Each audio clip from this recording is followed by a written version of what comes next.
iRacing right now. He's got traction, he's got everything outside of both of them! Maloney!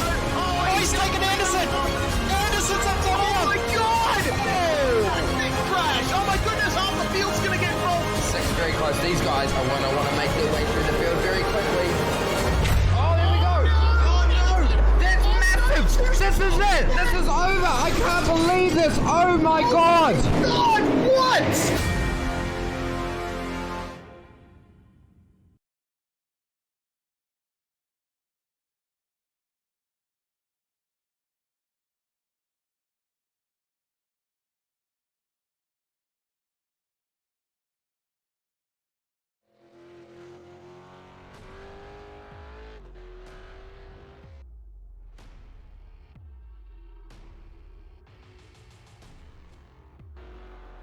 It's the second half of the season. This is where you start building up that rapport. You know there's only a couple rounds left before drop rounds start to take effect, and you head to a circuit which you know when you go out there that you have done so many times before in this series. You go out there onto this circuit and you understand that this place has seen so many great sim races. It's seen so many great races, and it is entrenched in terms of the way that racing has been operating. We are at this wonderful circuit here in Cowes, Victoria, Australia. It's the Phillip Island circuit, and of course, it is your Monday night V8 here on the iRacing Esports Network and brought to you by SimSpeed TV. We are streaming live on YouTube with the iRacing Esports Network. We are streaming live on Twitch with the iRacing Esports Network. We are streaming live on Facebook with SimSpeed TV, with, of course, Evolution Racing Team, United Esports, and Synergy Sim Racing as well. Good morning, good afternoon, good evening to everyone watching on any platform that you are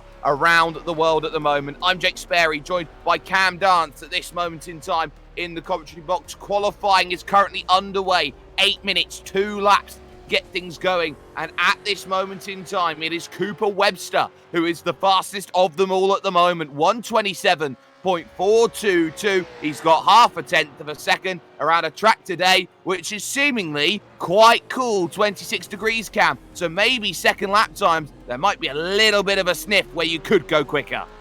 Yeah, there certainly could be, and times are very, very close at the moment. A lot of very quick drivers in the order tonight, with the likes of Webster, Down, Phil Sal, Maloney, Myers, Scott, Greg Gold, names you've all seen in Scops and various other different series across the years. So yeah, really looking forward to tonight and seeing who's going to come out on top. Obviously, Webster's up on Madison Down at the moment, and of course the likes of Phil Sal and that, but still a number of drivers yet to complete their second laps. Exactly, and that is the key right now. All these drivers hoping that they've got some improvement in the offing right now. The Altus Esports driver here, Brady Myers, is hoping to be one of them at the moment. He's in 5th place on a 127.7. He's got 6 thousandths to find to move up past Jake Maloney, who is in 4th place at the moment. Over the line tries Brady Myers, and as he crosses, he does a 27.8. So these tyres, just not enough was there to find the improvement that was wanted at that moment in time. So we'll get an eye out on some of these drivers who are putting in some good lap times, who are hoping that there's a little bit more going in. Nathan Moore just coming down he's just getting it slightly wrong, actually, coming down onto pit road. You've got to be careful there on pit road, Cam. Of course, it is one line suits all, and with a 40-lap race distance today, pit stops are going to be vital. Yeah, they certainly are, and the pit entry line is very, very committed. It's very committed entry as well, with how narrow the track is on the way in there, and just having to pull it up to 72 kilometers an hour is not the easiest thing in these machines. So really is going to make it a challenge, and I would not be surprised if we do see 1 or 2 drivers possibly running a little bit deep and ending up clipping the grass and running off into possibly the wall or back onto the circuit. So one thing to keep an eye out, it's definitely that entry. It is going to be that entry, and of course, worth talking about is, of course, James Scott. He's not out on track at the moment, but he's 6th at the moment in qualifying. Had an awful round last time out, really handed the initiative back to Harley Haber and Madison Down and Co. He's got to stay consistent. Someone who's on a lap right now is Scott Fountain. It's not often that you find Fonty up in a top split of a race, but he's got enough of the iRating and safety rating to make sure that he can, and he's going through turn number 2 right now. He said he hasn't had very much practice at all today in terms of getting his run going. As you can see, nice and narrow going through turn 2, and I think this is more of a sighter lap to see exactly where he needs to be going as he heads through Stoner Corner, turn 3, and into Honda of turn 4, of course, this former Repsol Honda testing track. Yeah, Fonty obviously not done a lot of laps in the lead up to this race tonight. He didn't even know whether he was going to make top split or not, but he clearly has indeed made top split. So he's done well to, on the track here, and we'll see how he goes. Obviously not probably going to qualify that high up the order, but he's probably going to be able to go all right in the races. So he's going to be trying his best as he heads himself through at the hay shed, up over Lukey Heights, which is one of the most scary corners that you can go through in the iRacing service. You're up and over the hill, and then you've got this braking zone at MG down the hill, not helping you. You've got to let gravity take its toll, and then you head through the final corners. Just 15 seconds, though, left in qualifying, and I think he's just going to be a little bit short, potentially, to make his lap as he heads through that very long final corner. 200 kilometers an hour before putting the power back down. 58, 59, and there is the timer expiring then in qualifying. He was just a little bit short. This is how the grid will stack, though. Cooper Webster on pole position with Madison down alongside. Then it's Jared Philsell and Jake Maloney on the second row. Brady Myers and James Scott, they take row 3 with Ethan Griggold and Damian Johnstone 7th and 8th. Sam Sutton is 9th, and Harley Haber goes from 10th. On row 6, Jack Boyd and Jordan Ross. Row 7, Thomas Hins and Jordan Caruso. Wayne Burke and Andrew Dyson on row 8. Row 9, and Adam Briggs and Thomas McMillan. And rounding out the top 20 on row number 10, Steve Hansen and Christian Smart. Sean Thompson starts 21st, Nathan Moore there in 22nd. Then you got Brian Borg, Rob Bowden, Jeff Rahali, and Clint Shane Smith, the last of the drivers to set a time. Scott Zlowski will start his Trick Esports car ahead of Scott Fountain. Fonty there is behind because of the fact that he is car number 24 instead of car number 20 in terms of iRating in this field. But this is going to be a very, very tough race here today. They know that this track is incredibly quick. It's got one of the highest average top speeds on the iRacing calendar. And that means that if you are going to be going off, there is not much that is there to save you. It is grass, it is gravel. Herman Tilke did not design this track, and he very much has looked at this and said, wow, this is really an amazing challenge. So many great races come around here, even the likes of the V8 Supercars E-Series that we've seen. How close was that when they got to the final corner, Di Pasquale versus Jack LeBrock? But now you got to talk about, these are what the sim racers do.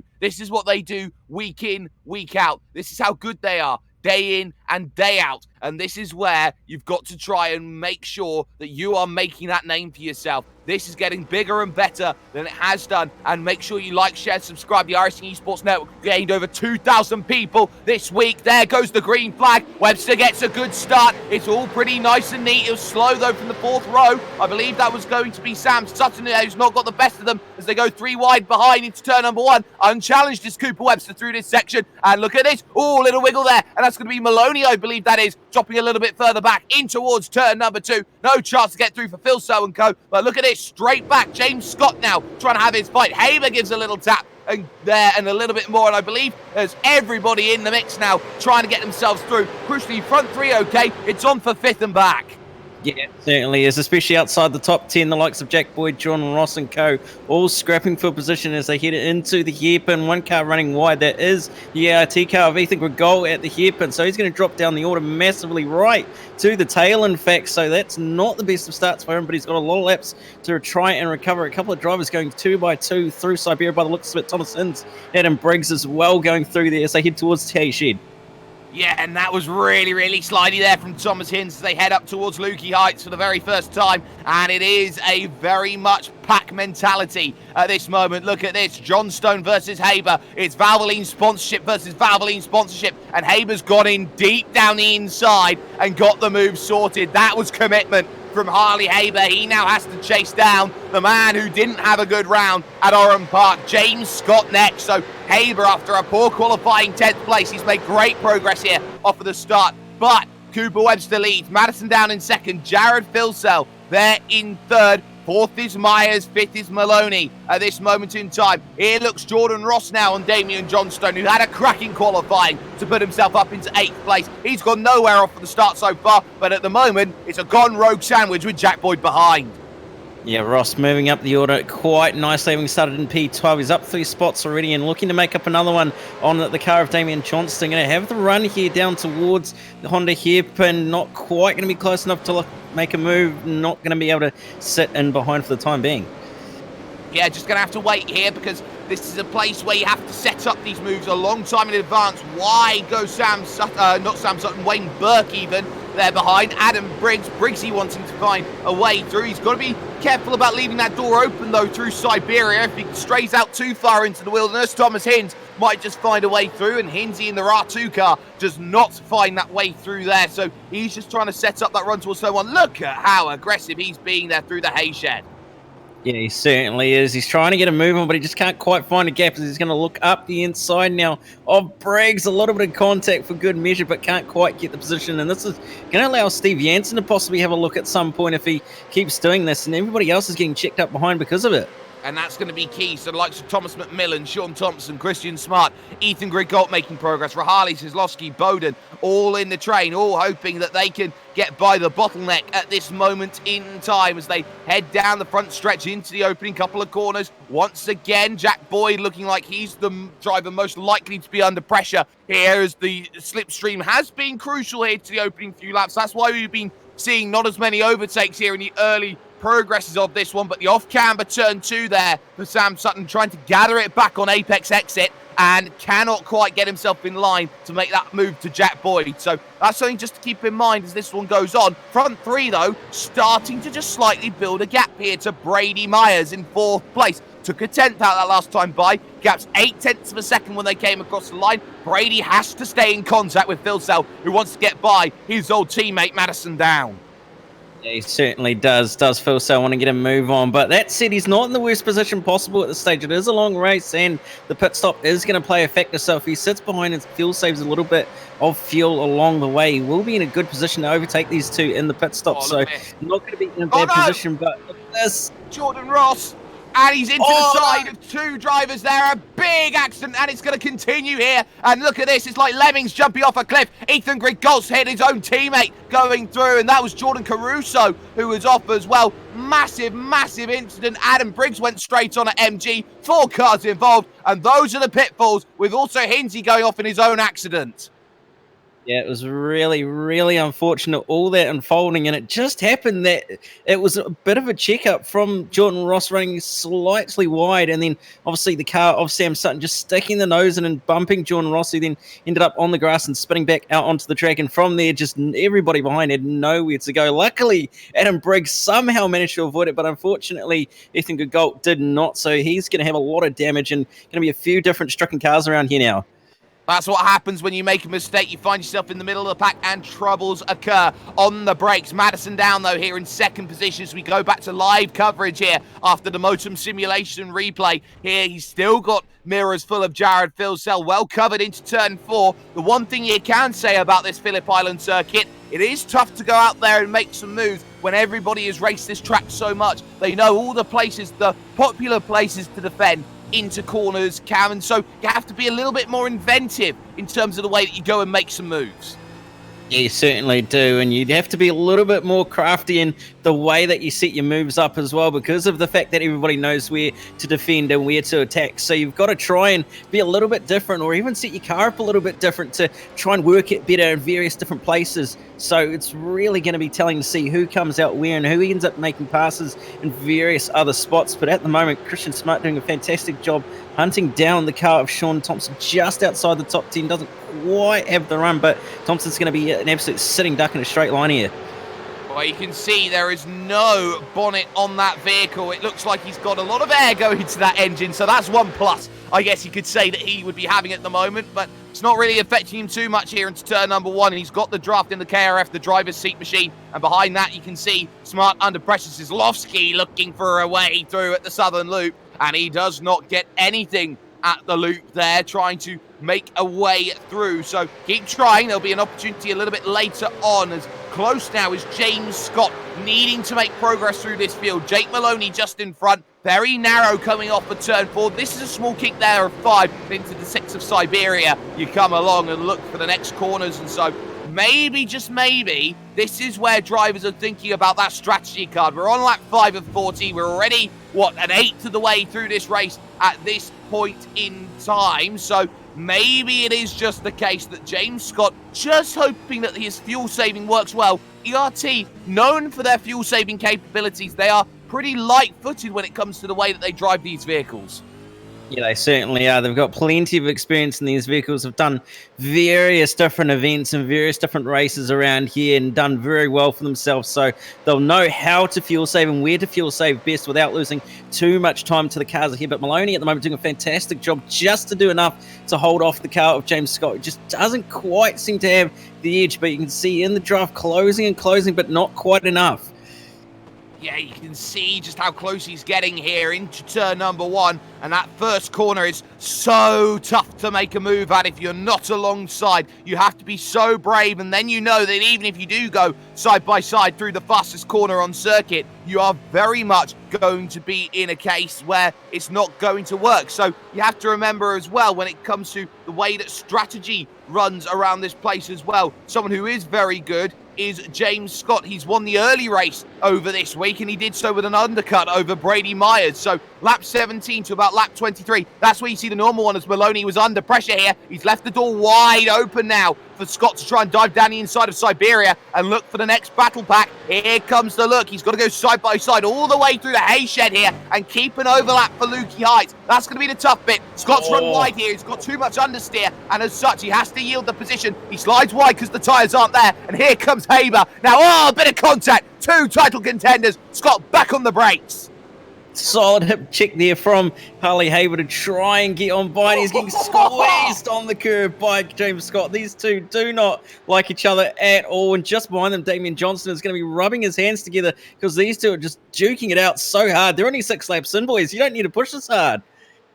No, you don't. And here looks Jared Philsell as well, who was tucked up underneath here. United versus Trans Tasman as they go into turn number 1. They are now starting to drop Cooper Webster. They're fighting a bit too much now here at the front of the field. Webster has stayed so quiet through this race and is just plodding along and putting together consistent laps. And this is the Cooper Webster that everybody was talking about a year ago, 2 years ago, Cam, as saying this guy is the next big thing. All of a sudden here, in one of the strongest fields I've seen, as Phil Sell's got a tap, he's taken Madison down straight on here at turn number 4. And just like that, Madison down is now dropping a boatload of positions, and the championship swings back in James Scott's favour. Jared Philsell there needed to get the hurry up, and we were saying how Cooper Webster was the next big thing. Now all of a sudden, he's got to deal with the man. Yeah, he certainly does. It's not going to be the most ideal situation for Madison down at all, especially considering where he is in the championship. But you can just see Philsell pulling out only just not quite enough and giving Madison a little bit of a tap on the quarter panel on the right rear. So unfortunate there for Madison, and has dropped all the way down to just inside the top 10. So he's going to be coming under pressure from Wayne Burke. But Madison, a very accomplished driver, very experienced. So he's going to be able to just plot around and just get his way back through this field very easily.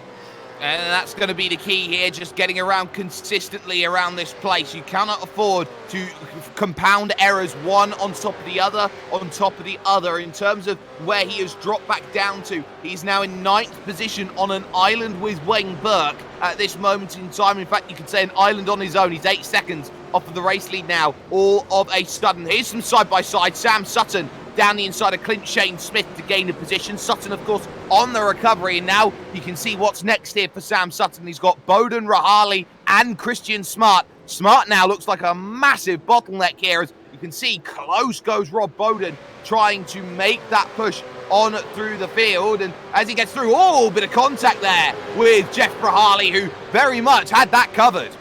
Yeah, he certainly did. Just caught the grass on the exit and nearly ended up going around and making contact. But a nose to tail between these three. Rahali getting a little bit of a push and shove from Bowden, who copped a little bit from Sam Sutton. And Sutton's going to look to the inside, but no gap available for him to make the move on Rob Bowden. So to sit behind it for even longer. And currently he's not going to be getting any gains at this stage. But looking up the inside and to go around the outside at Hayes Shed of Rob Bowden, but not going to have enough overlap.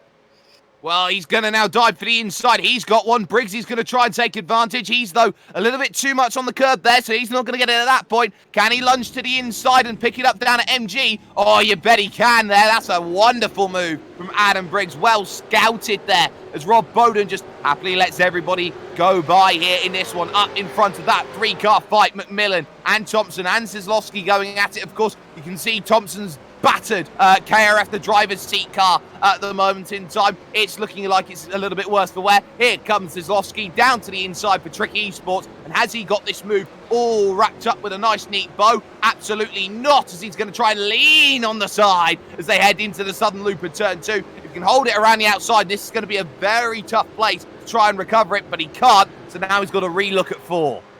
Yeah, he certainly does. Couldn't quite get the move done. Very hard to do at Southern Loop as well if you're not on the inside. So going to have to tough it out and sit in behind for a little bit longer. Is he going to look up the inside at the hairpin? No, he's not. Oh, my goodness, James Scott looking every which way to try and get a move on Jake Maloney, but he is unflappable at the moment. Is car 6 compared to car 5 at the moment. So they head through the hay shed and up the hill on lap 9 out of 40. So now you're starting to wonder here. At this point, when does Maloney stop becoming the break in the train? Here's the look from James Scott. Down the inside of Maloney, but he's going to take the wide line, and he's got the inside for the next 2 corners. Haber's got a nose now down to the inside. He's going to try and push him out of the way here ever so slightly. Little slide from Haber, who is known for using the tyres quite a bit as he now heads through the final corner. I think Harley's got this move done. Has he got the block pass working? Oh, this is fantastic stuff as they go pretty much bumper pushing all the way down the Gardner Straight. 2 wheels in the dirt there for Scott, and he's going to look up the inside here at turn 1 on Haber. Is he going to be late enough on the brakes? No, he's not. But now Haber's going to be looking at the car of Maloney, who's going to have to try and defend off Haber, who's got some really, really good pace at the moment. I do wonder if maybe Scott has used his tyres up just a little bit too much at this stage and is maybe starting to struggle. That might just be the case, so we'll keep an eye out on those tyres as and when they start to struggle here a little bit. Here comes the look at the inside. Harley Haber trying to make the move on the brakes, inside line, and Maloney's going to take the outside line again. Gets a little slide though on the exit. Was there contact between those two? But through comfortably is Harley Haber, and now he's got the license to attack in 4th place, and he knows next up on the list is going to be Brady Myers. He's got 2.5 seconds to chase down, but now Maloney's looking, once again at James Scott, who got tyres going through the hay shed. They're in the grass, so he's got to be careful. You can see all of the road tax being used by the championship leader. Yeah, he's certainly pushing the ERT machine is James Scott at the moment. He knows that this championship is on the line and he really can't afford to lose too many points, especially with the fact that Madison Down is slowly clawing his way back up the order. Currently still P9 at the moment, but isn't too far off this little battle pack, so he has to be careful that he needs to make some moves. And Madison Down with the 29.0 compared to James Scott's 29.9, that's a big pace differential that's going to come down very quickly. But now Scott going to look to the inside of Maloney into turn number 1. He's going to outbrake him as late as he does, but Maloney's going to try and hold around the outside, leaning on each other door to door as they head in towards Southern Loop. Scott's going to be on the outside, and Maloney's just going to hold on. And this is going to be the hurt. Maloney defended very well using the draft Harley Haber gave him through that section. So that's why James Scott couldn't get by that time. Keep an eye on the lead as well, because Jared Philsell just took 2/10 off of Cooper Webster that last time by as we're heading towards the pit stop window in about 6 laps time. Oh, it's a train wreck. It's a train wreck down at turn 4. Haber and Maloney are around, and that was James Scott into Maloney, both of whom couldn't check it up, and round went Harley Haber, an innocent victim in all of that. So there you see it. Haber drops back. James Scott has managed to get himself through, but who's profited the most out of it? It's the Gone Rogue boys, who are now 4th and 5th. Unbelievable scenes to have had that happen. You can just see the minor contact that's happened between James Scott and Maloney has somehow managed to just get away with the slightest amount of damage by the looks of it. But Haber copping the largest hit as well as James Scott. That's not going to be too ideal at all. But the Gone Rogue Motorsport guys have just absolutely taken this with a grain of salt and just gone, what do we do now? Because they're in the prime position, but Madison Down isn't too far behind. No, and James Scott as well. So remember, Scott and Down, they're close in this championship, and you could say that both of them have a week in hand at this point in time. They both have to continue scoring good results, and these Golden Rogue drivers, well, they look like they're not maybe the best drivers in the world, but when they get on their day, they become very tough cookies to crumble at this moment in time. So, lap 12, Cooper Webster leads, Phil Sells second, Myers third, John Stone fourth, and Jack Boyd is in fifth place at the moment. Other battles to keep in mind, Sean Thompson has now fallen behind Scott Zizlowski, who is now looking at Thomas McMillan here in terms of making the move. This is to go plus 15 for the day so far for Zizlowski, and he's going to lean on the back there of McMillan, who is missing that rear spoiler, so that vehicle's going to look very light in the rear as it goes on by. So a nice little bit of breeze coming through into the cockpit, the virtual cockpit, some would say, of Thomas McMillan's car. Certainly would be, and it'll be keeping him nice and cool with that very warm cockpit of his, but nevertheless clearly not going to be too ideal having that slight bit of breeze, having that aero effect as well. But currently Zizlowski really trying to find a way past the car of Thomas McMillan, who seems to be doing okay for that bit of damage that he's been carrying around for a few laps now, and Thompson seems to be holding on to the back of Zizlowski as well currently, and Zizlowski trying to find a way past but just can't get it done. No, he's just not there through the final corner. If he can just open up the power and give himself a run, maybe just change the way that he takes that section, that might just give him a little bit of a hand. But he's got the toe, and now he's got the inside line. So has he got it all here into turn one? Oh, it's close between them, but you can see McMillan brave around the outside, looking back for the inside now in terms of trying to cover this move back, and Thompson's going to try and come back at it. They all run wide. Thompson's got a nose to the inside to try and get a pick. He's got the inside left-hand turn 3, but that turn 4 hairpin, still Scott Zizlowski, he was stuck in Schrodinger's overtake, and right now it's going to be a case of, well, is he going to be alive or dead? Here at the next corner, on the brakes he goes. That's a big lunge up the inside, and Zizlowski, I think, just about got it with a slide from Thomas McMillan, who has to lift off, and there all of a sudden in the background, there's Sam Sutton waiting for the chance.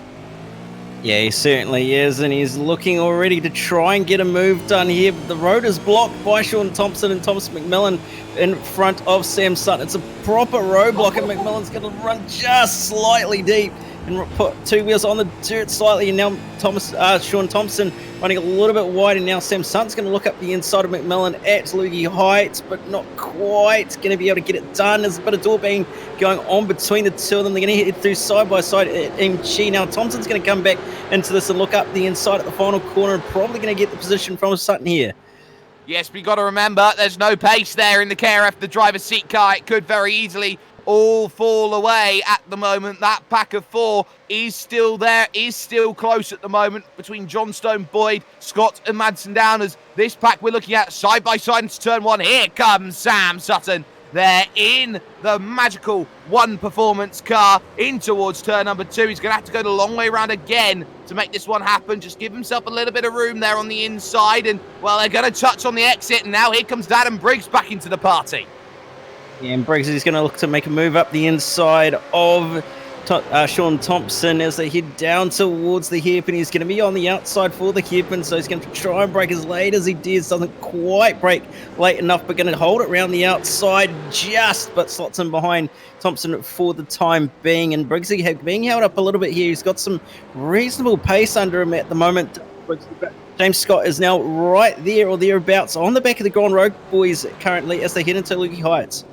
There is Jack Boyd, the first of the two. He gets a big slide coming off the exit there of MG. So now he may just need a good 11 and 12 to get himself going through in terms of the corners. He's got Jack and Queen to go, and this is Queen now making the way, looking for an ace once again at turn number 1. We're on lap 15 now, starting here out of 40, and now Jack Boyd looks behind and thinks, well, we've done 20 minutes. It's been hard-fought racing in towards turn 1. It's still set up all about this for James Scott. He knows Jack Boyd is quick. He's raced against him many a time before, both of whom were tipped to be drivers who are going to improve, have improved over the last 12 months by a significant margin. And now you start wondering here, does Jack Boyd have what it takes to defend here against one Mr. James Scott? They're going to go on the brakes into the hairpin, and again, it's going to be some waiting games going through in this section. Yeah, there certainly is going to be a lot of waiting for the car of James Scott. He can't make a move at this stage. He's not quite close enough, but bear in mind, Scott's tyres are possibly going to be a little bit damaged and a bit more worn out than the likes of Jack Boyd and Damian Johnston, with the fact that he had that big moment earlier on, but currently Sean Thompson off the road. Yeah, he's just run deep, and that's given Adam Briggs the position in front of them. McMillan is holding his own against Sam Sutton, looking every which way to make the move. I wonder if Sam Sutton's going to give him a tap there through towards the hay shed. That very nearly looked like Van Gisbergen and Reynolds as they went through that section. There's the left as they go on through up Lukey Heights, and back down again they go into the next right-hand corner, so not going to get any way through. You're not going to impose your will over Thomas McMillan. He fights back scrappier than a Yorkshire Terrier. Yeah, he certainly does. He definitely does not leave anything on the table, does McMillan. But Madison Down is indeed the first driver to blink in the pit stop phase. So coming down early, and so is Maloney and Sutton. So starting to see a number of drivers start to come and try and get some clean air, get out of traffic to use some new tyres to their advantage.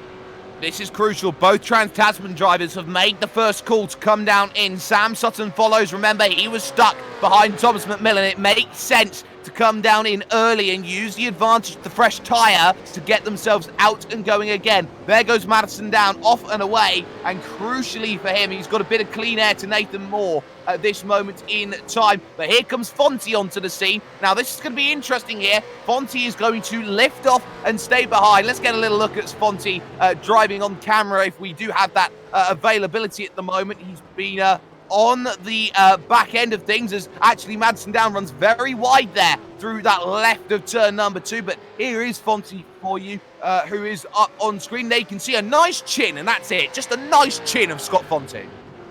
Typical Fonte not being prepared for the broadcast. I mean, he didn't even know he was going to make top split, so I don't blame him on being half prepared, but currently doing not too bad of a job running it down the order currently, keeping out of trouble. But James Scott is in.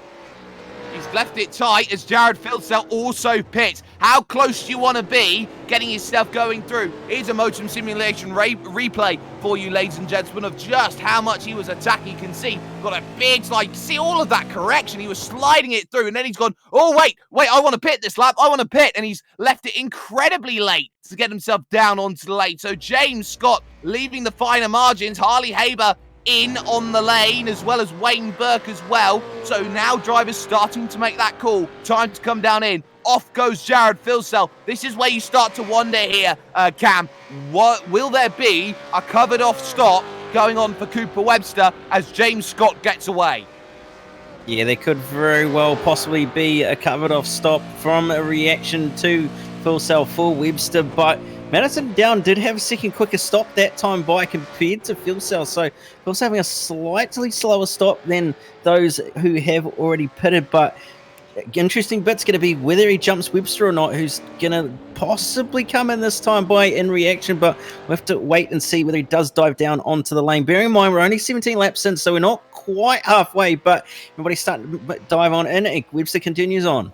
Webster then is going to continue on his own strategy. This is crucial, though, as Brady Myers aggressive onto the pit lane as he dives down in. Jack Boyd comes in from 4th position on the road at the time. This is also something to keep in mind. Madison Down has jumped James Scott in the stop, so keep that into comparison here as Fonte is going to get mugged here. Wayne Burke is going to find a way through, and now Jake Maloney, who will be desperate to find a way through, needs to get by because Wayne Burke's jumped him in the stop as well.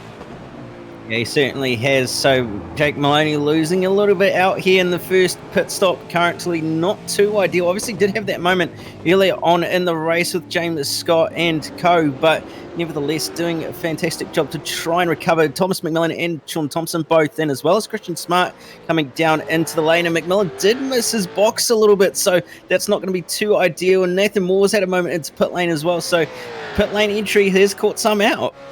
It has caught some out, so crucially, Myers is away. Jack Boyd is behind James Scott, so not a good stop there for Gonroad. Staying out is clearly not working at this point in time. You can see drivers coming off now. McMillan is, after missing his boxes, behind Sean Thompson once again. And there goes through the likes of Andrew Dyson, Thomas Hinds making a way on by. There's Brian Borg finding a way through as well. So not ideal in terms of this one. But Cooper Webster, he's running to a number right now. He's going to stay out, and he's looking probably at this stage here for an overcut here, Cam. This is what's going to be key here, the overcut. Using the fresh tyres to gain that advantage as Damien Johnstone now comes in, knowing that his teammate has dropped places.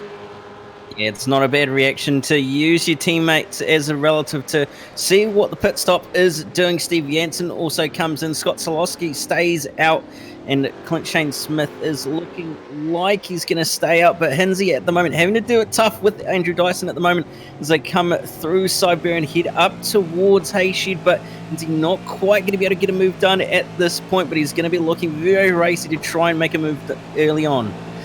Andrew Dyson at Oran Park in Scops.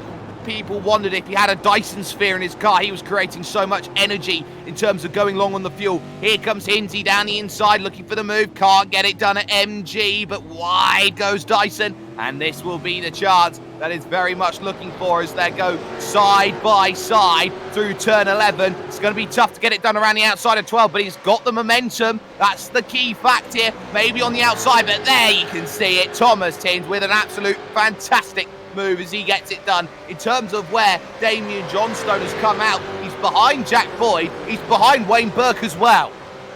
Yeah, but he's still ahead of Maloney as well, so Maloney hasn't really gained too much, and he's actually lost out, so not too much of a loss is it for Leader Damien Johnston, but leader is in, so Webster has finally decided to come on down. And looking at the lap time difference now, hot tire, well, the former cold tires from those who pitted earlier really starting to come in.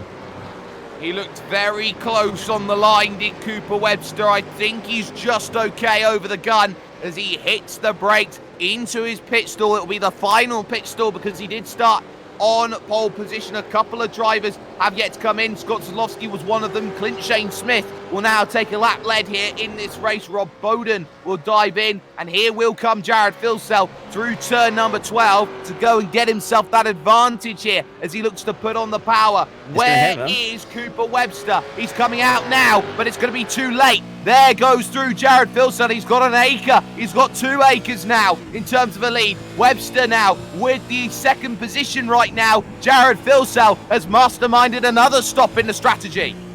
He certainly has. Filsell's pulled this off fantastically to use that undercut to his advantage, but bear in mind Webster is going to have a few laps newer tyres, so Webster's possibly going to have the advantage later on if he can use. We'll look after the tyres a little bit better, and Madison Down isn't too far behind, and nor is Brady Myers, so this could possibly form into quite the battle if Filsell does indeed burn his tyres up a little bit too quickly. Well, this is going to be the key here. It's all about how you use those tyres. Filsell doing a fantastic job. He did a 28.2 on that last time by, and that was coupled with a 27.9, which was his fastest lap of the day, and by my recollections of looking at everybody's times, the fastest lap of the day. He did go purple, so that's going to be key here. Jared Filsell has done it on the outlaps, the same way that you could say another legend of sim racing, Gregor Hutu, used to do in the iRacing World Championship Grand Prix Series. That was magical work from Jared Filsell, who knew he had to do well, as Clint Shane Smith will kindly exit stage left and give Jared Filsell the race lead. Yeah, so Shane Smith, the latest to pit at the moment, so he'll be on the newest tyres once he comes out of pit lane, but it's probably going to be all too much late, so we'll see where he ends up in the long run. But currently everybody really sort of starting to sort themselves out and put them into positions that they would have been early on. Look at Johnstone, he's got a run here on Wayne Burke. This is the move then for 7th place as Damien Johnstone, who's on fresher tyres, dives down the inside at turn number 1 and has a little bit of a something to say at turn 2, but he's got no real worries, no overlap, so through goes Damien Johnstone then. He jumps up into 7th, and that was pretty much needed at that point in time. So all about getting back into position here for Damien Johnstone. He knows he's lost nearly 3 seconds to his teammate Jack Boyd. Yeah, he hasn't done it too well to try and keep up with his teammate Jack Boyd. He's just sort of checked out compared to him. He was about half, 3/10 quicker that last time by compared to his teammate Damien John Stone. So going to be interesting to see what happens here. But Webster running a little bit wide, or gained a second.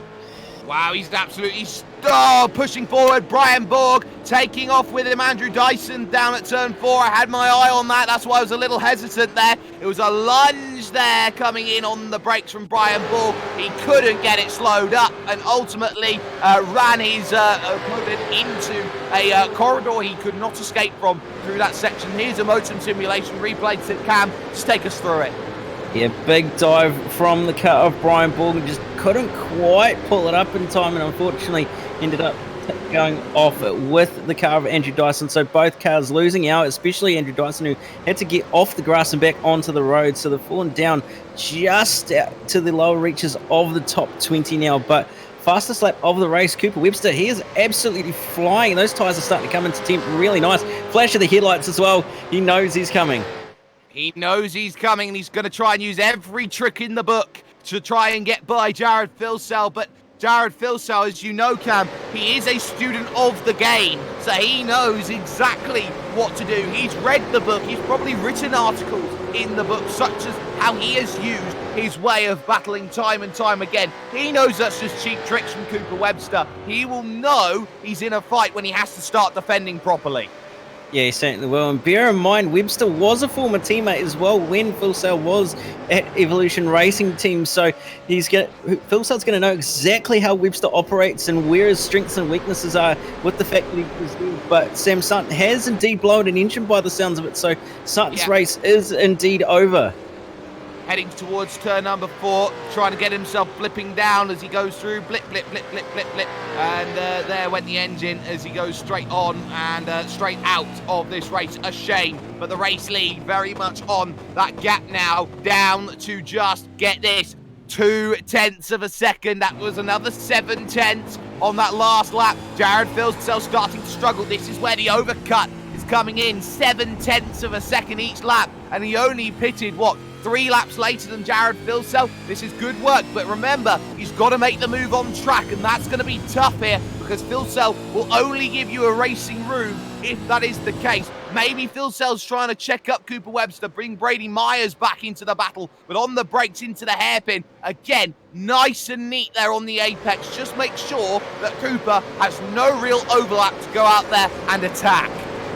Yeah, certainly, and Filsell's only just going to give him enough room, just enough, even if it's barely a car width to get on by if he does get a run, but he's not going to make it easy at all as Filsell for Webster. So Webster's really going to have to think about this one smartly and really think, okay, where is Jared actually that much slower than me, and where can I actually get a run on him to get this move done well and truly before he tries to make a move?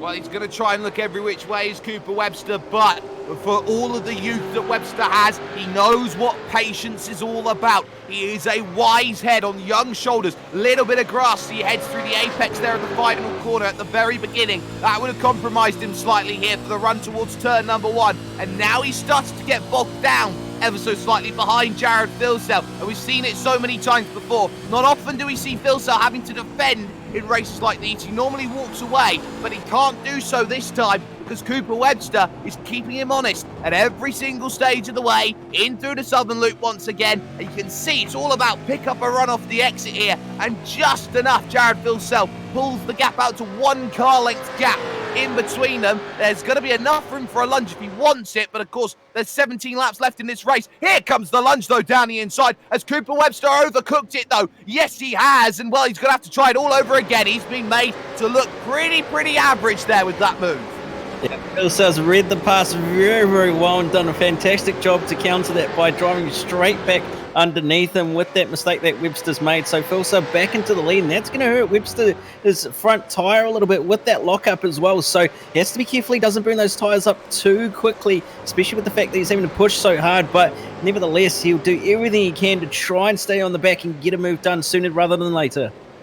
Well, he knows what he needs to do. Jared Philsell has been struggling recently. Of course, he broke his arm, and that cost him just a little bit of time in terms of his preparation. So how is that arm feeling for Jared Philsell? Has he still got that up to full strength? I would doubt that he has. So if he is racing with that arm, which is still in recovery, that may be a reason why his pace isn't quite 100% at this moment in time. Again, Webster closing that gap back down here to just a half a car length as they go in towards the right-hand corner. Technical issues have cost Jeffrey Harley his race. He's out at this moment in time, so that's a shame for him. But ultimately, look at this. This is the big battle going on out on track. And it's also worth noting as well that James Scott, currently in 5th place, would gain the most here in terms of the championship, just behind Madison Down now by 1.2 seconds as they go on the brakes. The race leaders into turn 4 again. Yeah, no move at turn 4 this time by for the race leaders. So Philsell stays at the front and Cooper Webster will have to sit in behind. But currently, like you said, Madison Down just ahead of James Scott at the moment. And Madison is actually closing in on Brady Myers, was just under a 10th or just over a 10th quicker last time by. So Madison on the hunt for a podium position at this rate. Not quite going to be able to catch the front two, but anything is possible and anything can happen. Anything can, and it normally does, as the legendary Murray Walker once said. On the brakes into the MG corner, and again, it is a case to be made. A little wiggle there to put the power down, a little oversteer for Cooper Webster. Didn't look like much as he tried to correct himself there, but that will compromise his run through the next 2 left-hand corners. And of course, with that ever so slight turbulence that you see going through this section, it is tough to really hold him behind, and that's why Cooper Webster is again not in that position to make that move. But he has time on his side. He knows that he's got all the time in the world that he wants to go and make that move. He's got 15 laps to go out there and do it, so there isn't an immediacy, but the longer that you stay behind, the more that you get contempted and you almost drive into the wheel tracks of the driver in front. He can't afford to very much carbon copy his way through. He's got to find a way through quickly because he knows he's got the tyre. Yeah, he certainly does. He can't wait or he's going to run out of tyres, and looks to the inside dive for Cooper Webster for the lead of this race. He's pulled it up, and Philsell's going to have to hang it around the outside. Slight bit of contact, but Webster is on through, and now Philsell's looking to come back at him around the outside. Not going to be able to do it outside barrier, but he is setting up the exit, so we'll see if Philsell can indeed try get this lead of this race back. And he has to remember, Webster's on newer tyres, so he can't afford to let him get away too quickly or too much, or he's going to be a sitting duck later on here. Well, that's going to be a key move. Cooper Webster was eager to get by, knew what his pace was, and he got it done at the best available opportunity. It's almost like the NFL draft. Sometimes you take best player available, and that was best move available for Cooper Webster as he got his way through into the race lead over Jared Philsell. But the race is far from over at this point in time for a number of positions up and down the field. This is Jake Maloney back in 9th place right now, and he's got mirrors full of Harley Haber, who has surprisingly gone nowhere after the contact he's had earlier on in this race. But now it's about Harley Haber pulling in positions. Damage limitation for him as he tries to get back to Scott and Down. Yes, certainly, but he does have to try and find a way past Maloney sooner rather than later as well. Obviously, going to look to the inside now with a run on at Maloney into turn number 1. Maloney's just going to lift out and let him have it. So position gain for Harley Haber, now be on the charge towards Wayne Burke, who's just sitting in 8th position at the moment.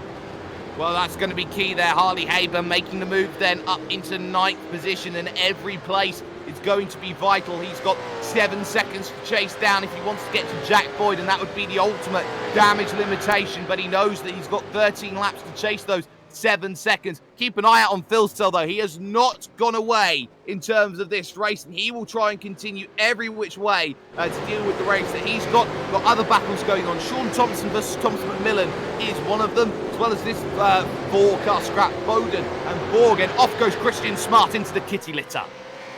Yeah, Christian Smart off into the kitty litter. It's not the most ideal place to be in. Very easy to do at turn 2 if you just run a little bit wide and a little bit deep and just ending up out on the marbles, which then forces you straight out into the kitty litter. So bit of time lost there for Christian Smart, unfortunately, but nevertheless, looking like McMillan's putting a lot of pressure on the car of Thompson at the moment through Liggy Heights. Sorry.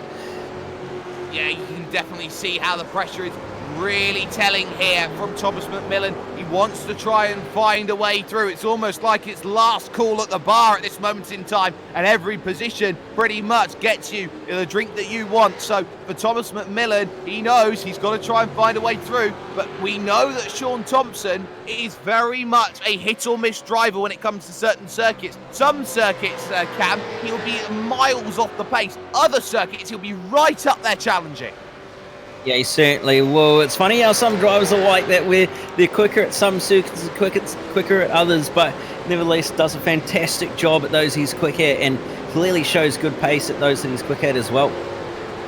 But he knows what he needs to do here. He's trying to bring home a wounded vehicle through. Of course, there are no fast repairs in this series. Of course, an iRacing official series, they have 17 incident points, and they know as well that a drive-through penalty if they do get them. So there shouldn't be any worries here today, but there have been a few aggressive little knocks here and there in this race that have just been putting drivers on a little bit of notice. And down the inside tries McMillan again, but he's on the outside for turn 6 at Siberia. And once more, some very nice car placements working here, but Thompson can't shut the door quick enough there on the second half of the corner. And all of a sudden, through the hay shed, he'll have to be around the outside for McMillan to get this done. And he's trying to get himself a nose up to the outside again to open the inside here at this wonderful Lukey Heights corner. But once more, he doesn't quite find it, and on the brakes he'll go. Another little lunge down the inside, but a big wide line taken by Thompson covers it off nicely.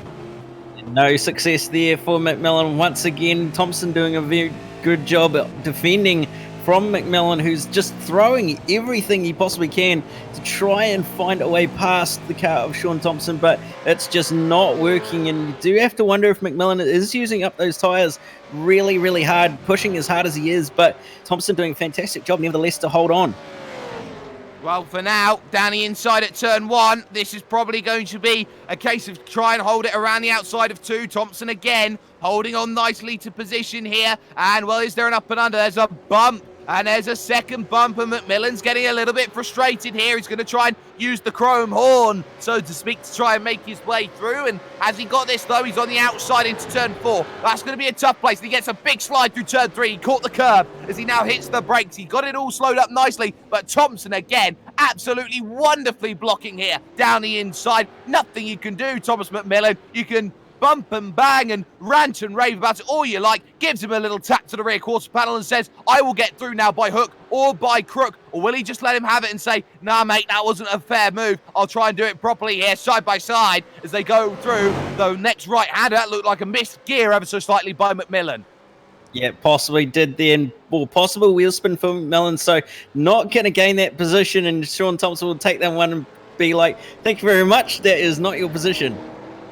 That is not the position, and that's key. It wasn't there. It didn't work. Gap between Madison Down and James Scott is down to 9/10 of a second, and we've got 10 laps to go as they cross the start-finish line. Jared Phillip keeping Cooper Webster honest at half a second back at this moment in time. Webster has not got any guarantees here in this race. That slipstream is the great equaliser right now for Jared Phillip at this moment in time. Out of the way then of Down, and Scott and Co will be one lap down Adam Briggs, so he's just keeping himself out of the way at the moment, and that's going to be crucial. Thompson still ahead though of Thomas McMillan a little bit further back in the pack, but all of this battling, look, they did 1:31s both of them last time by. Look at that from Andrew Dyson, 1:29.5, 1.6 seconds a lap, means that he will be soon on the scene. Yeah, he certainly will be on the scene very, very shortly at the rate that he's going. And obviously McMillan and Thompson pushing hard, especially against each other, to try and defend or attack, to try and gain and not lose positions. But nevertheless, Andrew Dyson doing a fantastic job to end up coming up as close as he is and ending up catching up to these two as well. And it's just going to continue this battle up ahead as McMillan's dropped off a little bit in this last half a lap or so, but going to be really strong on the brakes into Lukey Heights. Absolutely, and down into the MG corner. This is where McMillan has really found the advantage over the course of this race, and ultimately he is not close enough this time to go out there and to get that move. Keep an eye out on the gap between Wayne Burke and Harley Haber as well. Haber's taken 2/10, nearly 3 off of Wayne Burke that last time by. That gap's come down to 1.4 seconds at the moment, and that's going to be a key battleground keep an eye out on. Traffic ahead for Cooper Webster. He knows it's Scott Fountain. Fonte knows he's got to get out of the way, and he will do so. He is one of the nicest characters you will ever meet in sim racing, and someone who I've met personally has done well as behind. Yep, we are seeing here just how close these battles are getting here, Cam.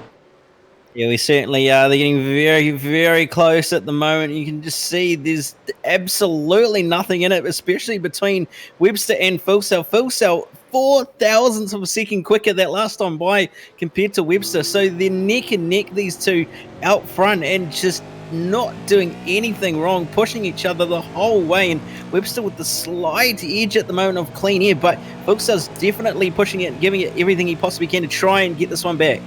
And you can see immediately hard to the left-hand side to try and break the draft. 29-1 from Phillip, 28-8 through the traffic for Cooper Webster. He's very much pushing, and he just needs to get over a second to break that slipstream to say that it's not going to be good enough. Jared Phillip there at 7/10. Motion simulation replay though. This is up on screen for you. This is what's happened to Rob Bowden in the tanked SRT machine. Bang! Blown engine there on the brakes, and he's had to go careening straight on into the gravel and straight through it.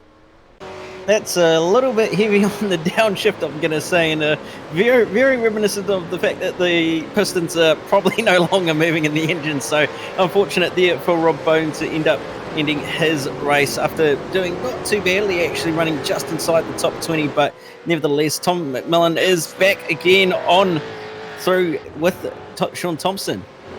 Yeah, he's got the move done. They were side by side coming out to Siberia. And ultimately, for Thomas McMillan, it was a case of slightly bit in the grass for Sean Thompson. And finally, he's got the move done. So now he's just got to concentrate, because look at how much time it's cost him from Thomas McMillan to Thomas Hint. Remember, those two are very similar in terms of pace, but Thomas McMillan is now 10 seconds back at the next nearest vehicle, and Andrew Dyson is now there behind them. Dyson's got a lot of pace in that DPR racing car, so he'll be right on the tail of these two in absolutely no time. He's shown some good pace in V8 Scops in the last few rounds, so he's got the experience and he's got the pace to get on by these two ahead and get inside that top 15. Well, this is the moment, this is the watershed moment here for Cooper Webster, that this is going to put him on a different plane of drivers at this point in time, because Jared Phillip is about to fall back to 1 second behind here because of how quick Cooper Webster's been running on the fresher tyres. So this is really working well for car number 4 of Evolution Racing Team. Car 1 behind, United Esports, as you've got as well there in third position, that Logitech G Altus Esports car. In third position of Brady Myers, has had a very quiet run today, but a very understated run in terms of how he will take that result away to the bank. But there are still a few laps to go, and they've got 7 when they cross the line. 7 laps to do something, 7.5 for some right now, as James Scott has hit the brick wall, so to speak. Those tyres are even now between everyone. Madison Down, who remember was the first to come in on lap 15, his tyres right now are 18 laps old, and James Scott is unable to get within a second to challenge. Yeah, Madison's been doing a fantastic job just holding onto those tyres and keeping them under him to keep them nice and fresh and not abuse them too much. We're also seeing that Harley Haber start to close that gap up on Wayne Burke in the last few laps as well. So Haber going to be charging on through to get back into P8 at this rate. But nevertheless, Madison Down doing a fantastic job to hold off James Scott. He is doing a wonderful job, is Madison Down, and that is why he has won so many of these iRacing titles all the way back in the 2009 Ford we're talking about in terms of legacy, in terms of history. He's got himself a Scots crown in 2015. He knows exactly what he's able to do and exactly what he is capable of doing. He is one of the best when it comes to this vehicle, and he's in 4th position right now, just managing the championship, knowing that he doesn't have the pace to go top 3 today, but what he does have is James Scott there. But you now have to start questioning here for Madison Down. He could have been right up there in that fight. He could have been leading this race compared to Webster and to Phillip. So question becomes here, what does Madison Down have to do to get a victory in this series? Because it's been a case of best of the rest all the time so far, and it's those seconds and thirds which Madison Down has constantly been picking up for only one broadcast victory this season. Yes, certainly. He's been trying to get those victories, but just has come up short at the end. And Thomas McMillan falling back off the rear of this little pack of Thompson and Dyson. So Dyson making up one place and will be on the charge to get another one to move into P14 ahead of Sean Thompson. But Madison Down has had a fantastic run in this season so far. It could be slightly better, like you said, with possible victories and a few podiums so far. But nevertheless, he's done everything he needs to and has just ticked away at getting the points that he has to. And with drop rounds coming into it in the next 4 weeks, it's really going to change this championship up. It absolutely is, and of course drop rounds, you only get 4 of them, remember, and some drivers like Madison Down have already used one by missing the opening round of the championship, so every result becomes vital. You could even see some drivers put some late charges up through the field in terms of the way that the points are stacked up and structured at the moment. Phil Sell has not given up. He's found something more in the tyres. He pulled 2/10 back in on Cooper Webster. The gap 3/4 of a second when they crossed the line with 6 laps to go. Cooper Webster was starting to feel like he had this one under lock and key. Jared Philsell's going to keep him honest every single stage of the way at this moment in time. And of course, James Scott back within a second now here of Madison Down. Will just be getting the draft here. Here looks Harley Haber here on his recovery right now. Look at what he's doing at this moment in time. He is looking for 8th place on Wayne Burke to just get those recovery points back in. Just under half a second quicker that last time by was Haber on Wayne Burke. So Burke's starting to struggle on those tyres of his at this stage, and Haber really doing a good job at recovering after what happened earlier on, and Haber not quite close enough into MG to get a move done, but Burke running slightly deep there, and that's going to allow Haber to close the gap up as they come through the final 2 corners. You can see them really struggling with the grip now on these older tyres, but Haber with a much better run, looks to the inside and a very ambitious move, but doesn't manage to make it happen.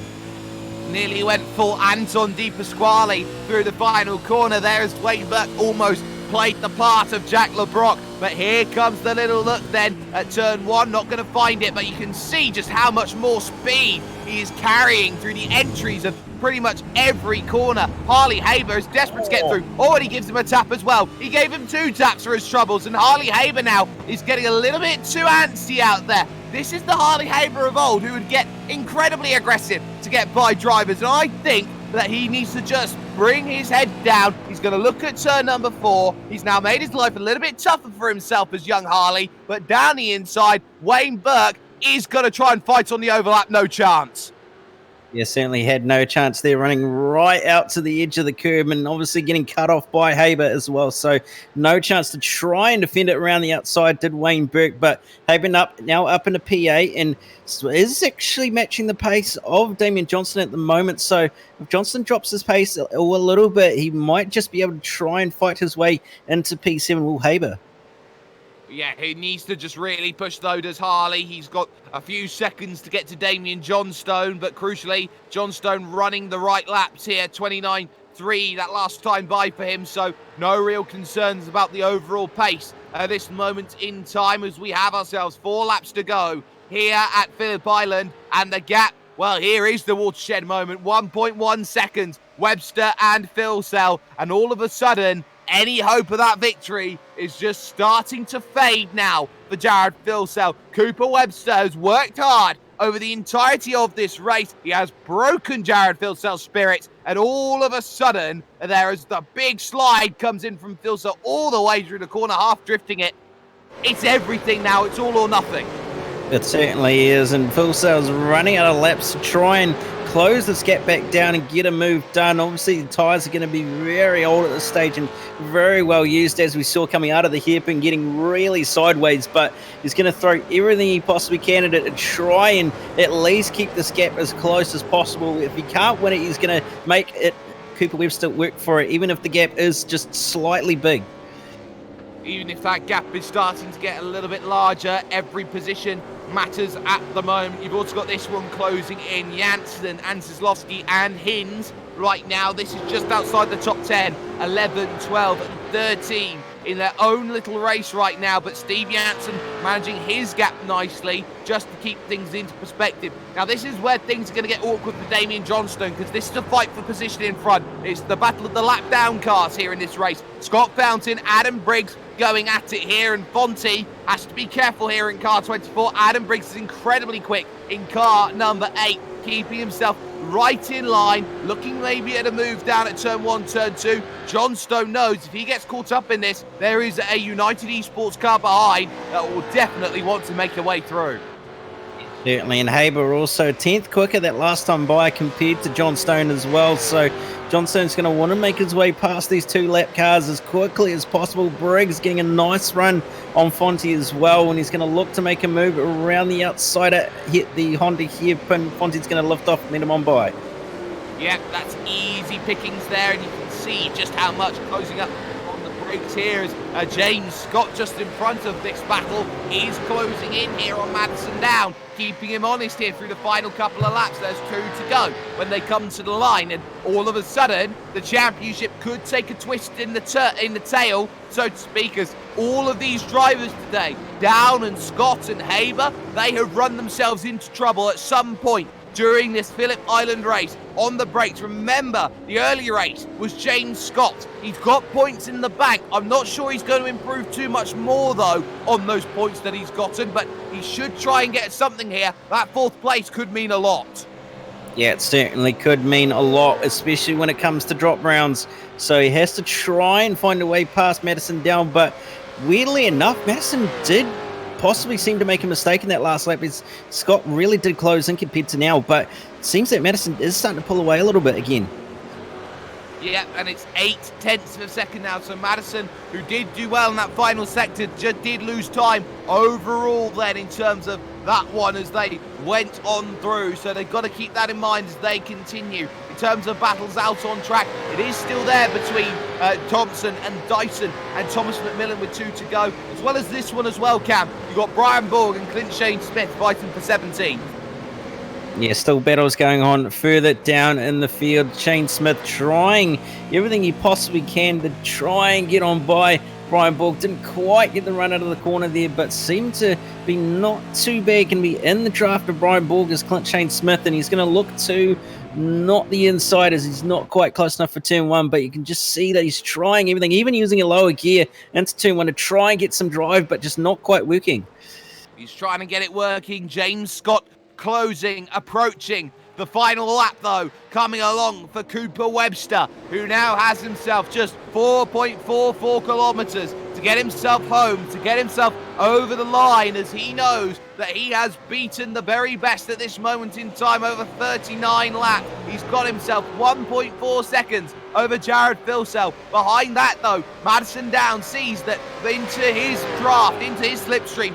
Now the gap down to half a second. James Scott is approaching, but he's approaching for one thing, but can he find a way through? This is the battle we'll keep an eye out on between now and the end here as they hit the brakes. They go into the left of the southern loop, turn number 2. Scott running wide, though, through that section, trying to gather it up on the exit on the tyres, which are starting to favour both drivers. Madison Down, they have just found his tyres have hit the cliff, so to speak, and that's quite apt here for a track which is very much cliffside for quite a few corners. On the brakes into the Honda corner, not close enough at this moment in time, and I think Madison Down knows he's just got to get Lukey Heights MG correct, and he is pretty much safe in terms of his scrap. James Scott trying everything, but ultimately it may just have to be damage limitation here today, because for one Cooper Webster, someone who maybe at the start of this year would have thought, I'm not racing too much, I've got my studies that I've got to try and deal with.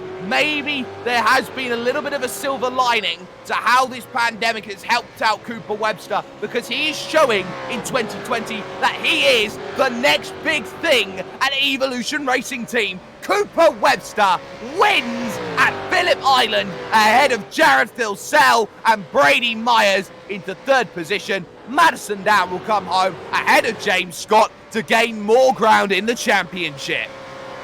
Certainly a fantastic job by James Scott to just hold on to that position. Couldn't quite get Madison Down in the end, but nevertheless, great fight to the line, and Harley Haber will indeed stay in 8th place, no gain there, but does look like that Andrew Dyson has indeed made his way past Sean Thompson, and McMillan's had a moment as well and has dropped way back, so that's unfortunate for McMillan, but Dyson has indeed moved back inside that top 15. Oh, well, they both got by Thompson, but McMillan ran into the back of Dyson, so that's going to be key. So you can see there, Thompson McMillan having to do a full 365, 40, 720 even there, try and get himself back going. But that will be Dyson ahead of Sean Thompson then, and Brian Borg and Clint Shane Smith will both pick up an extra position then in terms of the race. Official classified results, though, they are going to be up on your screen right about now. Cooper Webster, an hour and a second. He manages to pick up his win, and he does so by 1.5 seconds come the end over Jared Phillip, who gave him a real good battle, but ultimately just not enough. Brady Myers comes home third, with Madison Down in fourth position, having his incident with Jared Phillip earlier on. Fifth position goes to James Scott in car number 5. Jack Boyd and Damien Johnstone, the two Gone Road cars, they will be smiling at a 6th and a 7th place finish today. They both did wonders over this one, with Harley Haber, an innocent bystander, falling back as low as 11th, but jumping back to 8th place, with Wayne Burke 9th, his final victim, and Jake Maloney, who struggled with pace today, only managing 10th place. Just outside the top 10 and 11th, Steve Jansen, followed by Scott Solowski, Thomas Hins in 13th, Andrew Dyson up into 14th on that last lap, Sean Thompson 15th, Brian Borg in 16th, Clint Shane Smith in 17th, Thomas McMillan 18th, Christian Smart in 19th. Rounding out the top 20, Nathan Moore, followed by Adam Briggs 1 lap down, and Scott Fountain in 22nd. And then we go back to your DNFs, Rob Bowden, Jeff Rahali, Sam Sutton, John Ross, John Caruso, and unfortunately Ethan Gugolt to round out your field. Yeah, there's a boulevard of broken dreams down there at the bottom of the board, but ultimately they know that every race result has to be trying to be picked up one at a time, and this is the key. Building up a championship run, Cam. We talk about it so many times. In a series like this, you talk about your first 8 results. They become key in terms of the way that you pick them up. And what's more important as well, is you pick up those 8 results, you then have to try and supplement them through the final 4 rounds of the championship. Some will be happy with the 8 points that they've got, but they all know that every track, you've got to be turning up there and getting exactly what you want, Cam. Yes, certainly. You can't afford to end up losing too much. You've really just got to use all 12 weeks and then sort of put aside your worst 8. Obviously, like you said, there's going to be some who are happy with the points that they've got, but at the end of the day, there's 12 chances that you've got, and you can't afford to throw away 8 of them. So really do have to work hard, and really this final 4 weeks is going to shake this championship up and really show who's in it and who's out.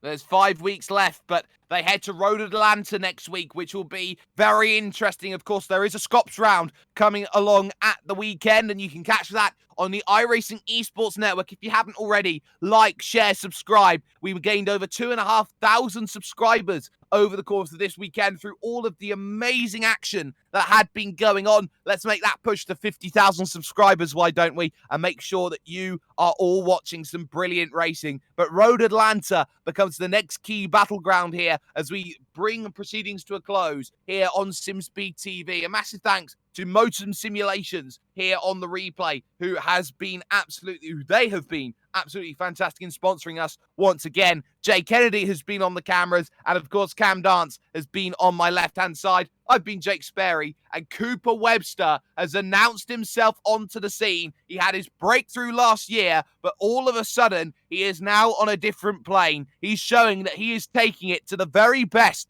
that Australian touring cars are able to give, and maybe, just maybe, this might just be his year of sim racing. We'll catch you in 1 week's time at Road Atlanta and here on the iRacing Esports Network, and we will see you very soon.